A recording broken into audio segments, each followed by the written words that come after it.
சரணாவடியா, இது கூட எனக்கு தெரியாதா? நான் சிஎம் பேசுறேன். ஜெகநாதன் சாரா? மேடம், நான் தான் பேசுறேன். விஜய்ங்கிற ஒருத்தரை நடு ரோட்ல கைது பண்ணி லத்தி சார்ஜ் பண்ணி லாக்கப்ல போட்டிருக்காங்களாமே, அவரை எந்த குற்றத்துக்காக கைது செஞ்சாங்கன்னு உடனே எனக்கு ரிப்போர்ட் வரணும். அவனுக்கு ரவுடிங்களோடையும் திருடன்களோடையும் பஞ்சாப் டெரரிஸ்டுங்களோடையும் அயல்நாட்டு சக்திகளோடும் தொடர்பு இருக்குன்னு ரிப்போர்ட் வந்ததுனால தான் அவனை கைது செஞ்சிருக்கோம். அவரோட சின்சியாரிட்டி மேல எனக்கு நம்பிக்கை இருக்கு. இப்ப உள்ள சூழ்நிலையில அவர் போலீஸ் ஸ்டேஷன்ல இருக்க கூடாது. விஜய் எப்ப வேணுமோ அப்ப கோர்ட்ல ஆஜர் பண்ண வேண்டிய பொறுப்பு என்னது. உடனே அவரை விடுதலை செய்யுங்க. உங்க பேச்ச கேட்டு அவனை விடுதலை செஞ்சா உங்களுக்கு ஒரு பிரச்சனையும் வராது. அப்புறம் ஏதாவது ஆச்சுன்னா என் மேலதான் வரும். வேணும்னா கேபினெட் மீட்டிங் அரேஞ்ச் செய்யுங்க, அங்க தீர்த்துக்குவோம். ஓகே. இங்க பாருங்க, நாளைக்கு கேபினெட் மீட்டிங்ல ரசாபாசம் ஆகும். நாம மட்டும் விடவே கூடாது. நாம நம்ம பதவியில ரிசைன் செய்யணும். அவ நம்ம கால்ல விழுந்து நமக்கு இதை விட பெரிய பதவியில கொடுப்பா. அப்புறம் அவ புடி நம்ம கையில மாட்டிக்கும். நமக்கு மக்கள்கிட்ட இமேஜ் பெருகும். பெரிய பதவி கிடைக்கிறதா இருந்தா நானும் ரிசைன் பண்றேன். பேசுங்க ஹோம் மினிஸ்டர். எனக்கு தெரிஞ்சது சொல்றேன்.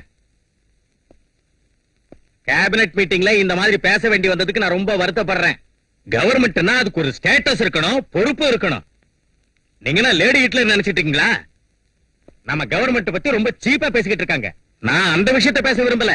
எதுக்குன்னா, நான் சிஎம் போஸ்ட்ல இருந்து இறங்கின அப்புறம் தான் அவங்க சிஎம் ஆனாங்க. நான் அவங்க கிட்ட எத்தனையோ விஷயங்களை எடுத்து சொன்னா அவங்க கேர் பண்ணவே இல்லை. இதனால கவர்மெண்ட்டுக்கு எவ்வளவு நஷ்டம் தெரியுமா? உட்காருங்க, எல்லாரும் உட்காருங்க. அவர் பேச விடுங்க. என்ன என்னமோ துள்றீங்க? ரவுடிங்களுக்கு ரவுடினா எனக்கு தெரிஞ்ச சொல்றேன். என்னைக்கு நான் சுயநலம் பார்த்தது இல்லைங்க. பார்ட்டி நலம் தான் என்னுடைய நலம். இங்க நான் தப்பு செஞ்சாலும் செய்யாம போனாலும் என் பின்னால 150 எம்எல்ஏக்கள் இருந்தாலும் பார்ட்டி மூத்த தலைவர் விருப்பப்படி நான் ரிசைன் பண்ணிட்டு உங்களை முதலமைச்சர் ஆக்கினேன். உங்களை முதலமைச்சரா சஜஸ்ட் பண்ணதே நான் தான். பின்னையே ஒவ்வொன்றுக்கு இடைஞ்சல் பண்றீங்க. ஒரு பிராத்தல் பண்ண கைது செஞ்சா விடுதலை பண்ண சொல்றீங்க, ஒரு ரவுடியை கைது செஞ்சா வெளியே விட சொல்றீங்க. எனக்கு தெரிஞ்ச சொல்ற ஒரு சீஃப் மினிஸ்டர் இவ்வளவு சீப்பா இருக்க கூடாது. நான் இந்த ஸ்டேட்டுக்கு எவ்வளவோ செய்யணும்னு நினைச்சேன். ஆனா ஒண்ணும் செய்ய முடியல. ஒவ்வொன்றுக்கும் தடை போடுறீங்க. அதனால எனக்கு சூடு சொரணை இருக்கிறதுனால ஹோம் மினிஸ்டர் பதவியை ராஜினாமா செய்யறேன். இந்தாங்க ரெசிக்னேஷன். நம்ம கவர்மெண்ட் மக்கள் மதிக்கவே மாட்டேங்கிறாங்க. ரொம்ப அசிங்கமா பேசுறாங்க. உங்களுக்கு சிஎம் ஆபீஸ் ஆட்டம் இல்ல, என்கொயரி ஆபீஸ் ஆட்டம் மாறிடுச்சு. எவன் வீட்லயாவது குழந்தை காணாம போனா உங்க ஆபீஸ்க்கு வரானுங்க. ரவுடிங்களை கைது செஞ்சா உங்க ஆபீஸ்க்கு தான் வரானுங்க. இங்க எவனை கைது செஞ்சாலும் உங்க ஆபீஸ்க்கு தான் வரானுங்க. அண்ணனுக்கு தோள் கொடுத்து நானும் ராஜினாமா செய்யறேன். பெரியவங்க எல்லாரும் ராஜினாமா செஞ்சுட்டா இனி கேபினெட்டுக்கு மரியாதை எங்க இருக்கும்?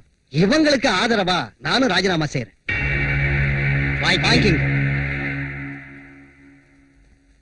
Phone please.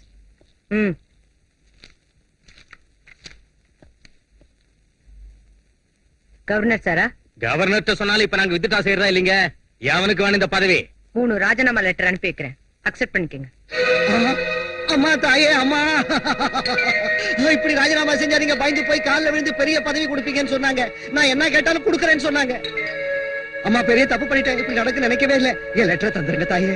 பதவிக்காக கழுத்தை வெட்டுறவங்களை விட உங்களாட்ட பச்சோந்திக்கு தான் இன்னும் டேஞ்சர். தயவு செஞ்சு வெளியே போங்க.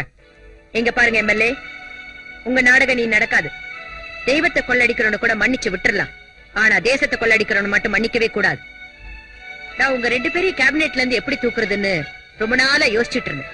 இப்ப அந்த வேலையை நீங்களே செஞ்சு என் சுமையை குறைச்சிட்டீங்க. இது வரைக்கும் நீங்க இந்த நாட்டுக்கு செஞ்ச சேவைக்கு ரொம்ப தேங்க்ஸ்.